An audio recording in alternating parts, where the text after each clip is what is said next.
Welcome, and thank you for joining for another whiskey review. Today, we're going to take a look at Ardbeg committee release Rollercoaster 2007, Dustin. 2007?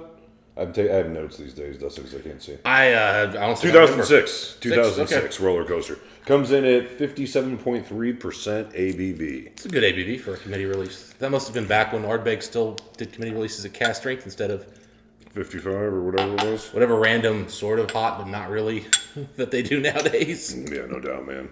Yeah, I never got a chance to try Rollercoaster. I missed some of the initial Ardbeg committee releases. I missed a lot of the committee releases, but just as far as a special release, I didn't even get that version of it. Yeah, I used to 46%. I should say. I used to be a big buyer of the Ardbeg special releases, and even before I got really into whiskey, I was still buying them. And then, oh, for sure. Now I pretty much ignore Ardbeg's existence, but.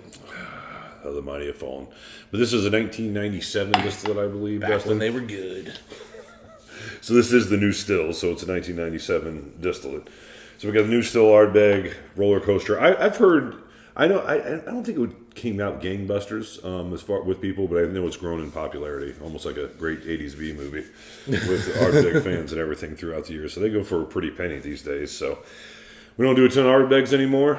It's fun to go back to them. Yeah. I do like the distillery. It's a good distillate. It's just unfortunately not being run by people who want to make good whiskey. Oh, man. That's punchy. Man, you get into that cooling Ardbeg, note. I mean, that's Ardbeg. It's got almost like a corn chip or corn nut kind of note, though, that's going on here. Spicy. Spicy for an Ardbeg. Youthful. I was expecting, because it's committee, that I was going to get like a really aggressive cask maturation, but I'm really not. It's 9-year-old whiskey, you know what I mean?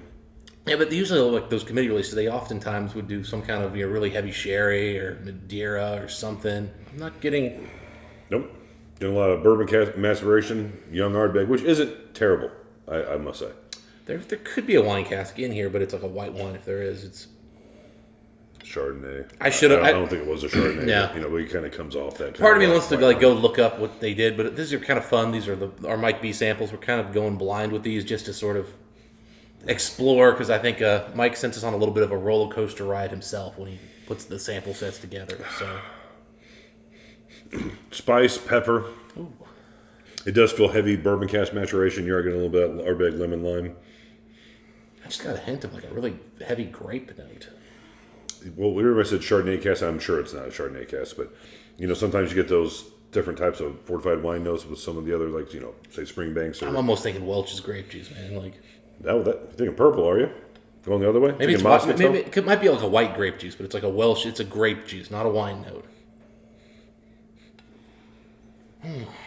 It's a strong nose, though. You can that 57 point, was it 3? Mm-hmm. Yeah, 57.3. You get all that. That said, though, Mike, I'm getting a pretty heavy wood note here. And it's not a well-aged wood note, but it's an aggressive wood note that's on here. Young first fill? Yeah, or maybe young 18th fill, where it just got a lot of oak tannins without a lot of, sweetness. It's not a bad note. It's just, it's different. Because unlike you, I didn't jump instantly to wow, that's clearly Ardbeg when I nosed it. Oh, it came off that cooling style Ardbeg. I agree with you on the cooling note, yeah. But I'm getting I'm not getting classic Ardbeg peat as much as you are. Because I'm getting that wood note. The wood note almost comes off almost like that 3-year-old Octomore we had. Like that dot 4, 11.4, or 10.4 or something like that. The one that was only 3 years old, but it was like virgin oak or something. It almost comes off like some type of virgin oak note initially on the palate. Ooh, spicy. Initially on the nose, excuse me. Wow. It's a bit of a roller coaster ride here, Mike. Okay, it's clearly Ardbeg on the palate. It is also clearly young. Yeah, it's a very youthful, kind of almost, I'm wanting to say buttery, but almost I don't know if you could think of a cracker kind of a thing going on there up front, where it's just salty, spicy, punchy, drying, super drying. Super, super drying. Finish, kind of, honestly, almost Kalila-like on the finish, kind of simple. not really super complex, but very well done, very nice, very pleasant, very, very enjoyable. Ooh, that had a punch though. Hold on, I have to put this together. So it went through a couple phases for me. Yeah, like I said, I mean, it kind of arrives really Ardbeg, then it gets that drying kind of cracker thing, and then it just builds and builds with the alcohol notes. But then the finish is a little kind of quick-lived with just a little bit of residual peat. So this year I do get Ardbeg. The regular Ardbeg, say 10. It was like cast strength, but as soon as you swallow, instantly it cliff of chocolate. It's like a chocolate. Like I almost like when I first got into Ugadales, I got that chocolate note. Goes into chocolate, and then that chocolate instantly goes. The chocolate cliff hangs for about 2 or 3 seconds, and then you go to lemon lime. And it's traditional, I would say Ardbeg finish, but they're still like right down the middle on the finish, right in the middle, the kind of the front of my tongue, the kind of it goes to the back. I don't want to call it too chocolatey, but almost like a light cocoa, just center to the whole thing. But again, right as soon as I swallowed, quickly chocolate, then it went into lemon lime. But you're right, it's very recognizable as an Ardbeg. Yeah, I went back to look for that chocolate note. I can kind of see where you're going, but you know what surprisingly came up for me that I missed? It actually has a nice little mintiness to it. Pretty noticeable. And I'm thinking the mint and the chocolate are actually the same note. It's just it's coming off a little different for me. That chocolate note is when I first had Ugadale. I said it was like a chocolate bar with smoke in the middle of it, and that sort of smoky chocolate note was kind of what I experienced just for a moment when I first swallowed it. Yeah, I'm not getting that. I'm getting much more of a. If you'd said maybe a white chocolate, perhaps, but No, it's good cocoa. I get a mint note that is a little chocolate-esque mint. Not an Andes chocolate though. Like Andes chocolate mint, it's not that chocolatey. Water actually did some nice stuff on the nose here. It almost reminds me. I would guess a cross between an old Ugadale and an ultra aged 10. I know that sounds silly, but if you had the same recipe as the 10, just for say 5 or 6 more years, add with a little bit of Ugadale. I think this is younger than the 10. It is. It is younger. As far as the flavors though, that's what the flavors are. But I think that Just don't get any Oogie, man. There's no sherry notes here. no, but any of that chocolate right when you first swallow. None of it, man. I'm not getting any like sherry notes, chocolate notes. I mean, again, I'm getting something that I could see close-ish. Okay, so what if I said it was like the 10, but just a higher ABV and slightly younger? But yeah, you said you weren't getting any Ugadale notes, but then it's still. I think it's got a more aggressive oak cask. I don't know what they did with these casks, but they do come off more cask forward than the 10. Supercharged.